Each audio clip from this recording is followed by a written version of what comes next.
Shalom adik-adik. Shalom, Pak. Adik-adik sekalian, sebelum kita masuk dalam proses pembelajaran kita, Bapak minta kesediaan dari salah satu kita untuk memimpin kita dan berdoa. Siapa? Baik, Gina. Bapak minta kesediaan Gina. Mari kita bersatu di dalam doa. Ya Bapa, tidak henti-hentinya kami mengucap syukur dan terima kasih atas penyertaan-Mu di dalam kehidupan kami. Ya Bapa, sekarang kami ingin memulai pembelajaran kami. Kiranya Engkau menyertai pembelajaran kami ini dari awal, pertengahan, hingga berakhirnya nanti.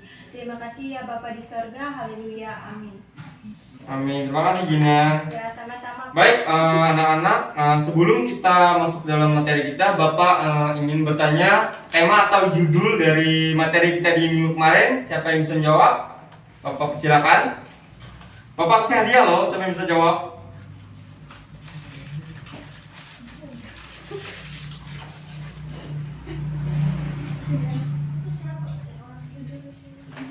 Kesetiaan, Ya, Pak. Oke, betul.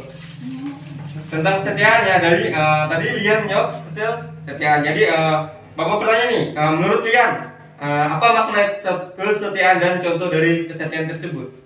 Baik, Pak. Menurut pemahaman saya, kesetiaan adalah ketulusan, tidak melanggar janji atau berkhianat, perjuangan dan anugerah, serta mempertahankan cinta dan menjaga janji bersama. Misalnya, kesetiaan di antara suami istri harus meliputi kesetiaan pada hal-hal kecil yang ada pada kehidupan mereka. Oke, baik. Terima kasih Lian. Tepuk tangan buat Lian. Terima kasih, Oke, Pak. sama-sama Lian. Baik, adik-adik, tadi sudah dijelaskan oleh teman kita yaitu tentang kesetiaan ya. Selanjutnya kita masuk dalam materi kita pada sore hari ini yaitu tentang mengasihi sesama. Nah, di sini Bapak mengambil yaitu tema mengasihi sesama. Kasih kepada sesama itu merupakan hukum kasih yang kedua yang harus dimiliki dan diterapkan oleh setiap orang percaya. Nah, di sini ada dikatakan bahwa harus dimiliki dan diterapkan, bahwa kasih itu dari setiap orang itu memiliki kasih dan diterapkan, yaitu bagaimana dia menerapkannya dalam kehidupan Sehari-hari. Oke. Nah, kasih ini kita bisa lihat di dalam Matius itu pasal yang 22 ayat 39. Maksud Bapak dari ayat yang ke-37 sama ayat yang ke-39. Yaitu kasihilah sesama manusia seperti dirimu sendiri. Baik, mengasihi berarti memperlakukan orang lain yaitu sama seperti Tuhan memperlakukannya, itu memandang orang lain sama seperti Tuhan memandangnya.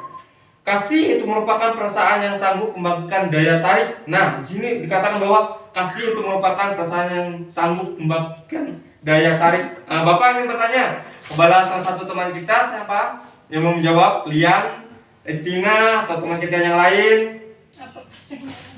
Baik, Bapak ulangan ya. Di sini ada dikatakan bahwa kasih merupakan perasaan yang sanggup membangkitkan daya tarik.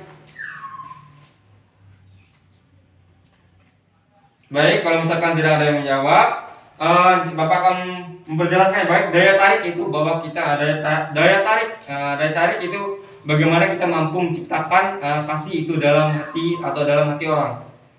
Nah, di sini dikatakan bahwa kasih itu merupakan apa? Daya tarik tadi ya, bahwa kasih itu merupakan hidup dalam kasih, memperhatikan dan memperlakukan sesama dalam kasih. Ada dikatakan bahwa dalam ini Yohanes tidak berbicara itu sekedar etika baik, yaitu bukan sekedar basa-basi, tetapi suatu keputusan dan sikap melalui tindakan nyata. Baik, Bapak akan bertanya lagi.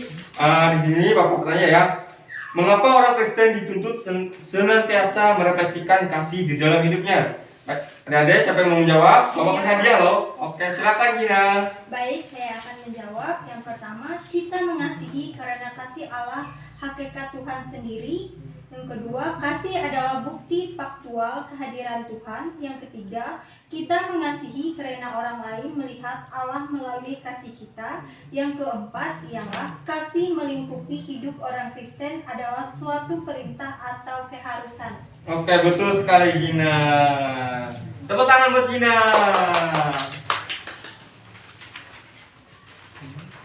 Nah, tadi ada dikatakan Gina itu bagaimana kita merefleksikan kasih ya.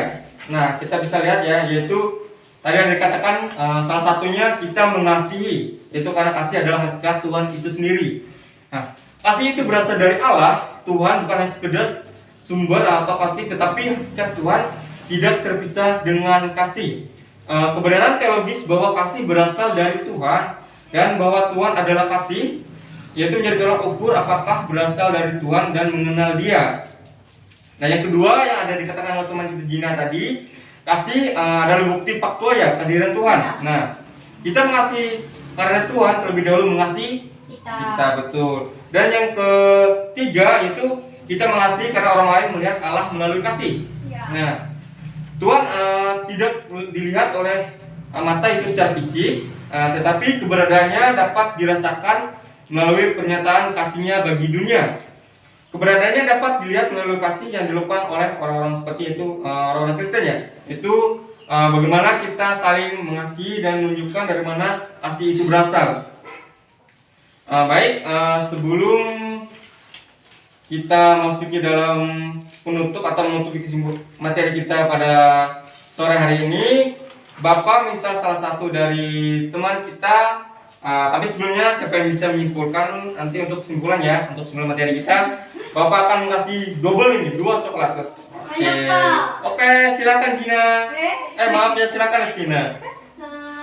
Menurut saya kesimpulan untuk pembelajaran kita hari ini adalah orang yang tanpa kasih tidak mengenal Tuhan. Orang yang mengasihi Allah tetapi tanpa kasih kepada sesama adalah seperti orang yang berdusta, Pak. Seseorang yang kudus adalah seseorang yang di dalamnya Kristus hidup dan orang yang salihat. Oke, terima kasih Lestina. Sama-sama Bapak. Baik, Bapak akan meringkaskan materi kita pada sore ini, yaitu kasih yaitu satu-satunya bukti yaitu bahwa Tuhan itu berada di dalam kita, itu dengan terus-menerus itu melihatkan kasih. Salah satunya dengan kasih sama manusia. Oke, terima kasih. Sekian materi kita pada sore ini. Tapi sebelum kita pulang ke rumah kita masing-masing, Bapak minta kesediaan kita lagi. Teman kita lihat ya, yang mau berdoa, Bapak silakan. Teman-teman, untuk mengakhiri pembelajaran kita pada hari ini, mari kita bersatu di dalam doa. Tuhan Yesus, terima kasih Engkau telah memberkati setiap proses pembelajaran kami pada hari ini, sehingga agar kami dapat sampai di rumah dengan keadaan selamat. Dalam nama Tuhan Yesus Kristus kami berdoa dan mengucap syukur. Amin. Amin. Ya, terima kasih Tuhan, sampai jumpa minggu depan ya adik-adik. Ya Pak.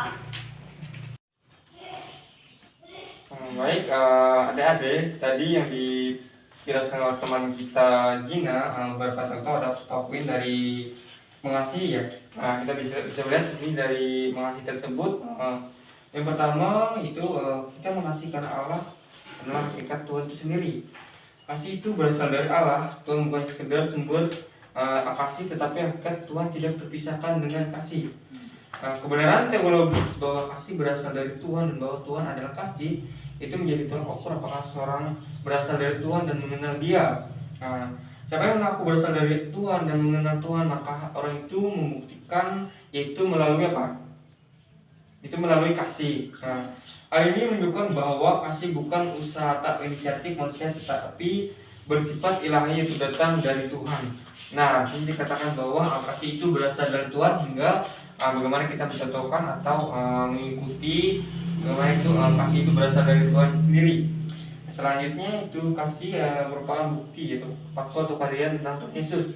Kita mengasihi karena Tuhan terlebih dahulu mengasihi kita. Dimana kasih Tuhan yang bukanlah sebuah spekulasi atau filosofis yang abstrak dan retorika yang menarik. Itu pernyataan Tuhan adalah kasih didukung yaitu dengan bukti faktornya itu inkarnasi Kristus. Kasih Kristus kita bisa lihat yaitu pengorbanannya di kayu salib itu menebus dosa manusia. Ya. Selanjutnya juga di sini dikatakan bahwa kesejatian kasih Allah dapat terlihat melalui pengorbanannya tadi yang dikatakan di kayu salib, yaitu bukan pengorbanan yang dilakukan untuk sahabat-sahabat yang mengasihinya, tapi justru untuk seterusnya, yaitu manusia telah berontak dan menjauhi dari Allah itu akibat dosa. Yang ketiga kita bisa melihat itu mengasihi karena orang lain melihat Allah itu melalui kasih kita.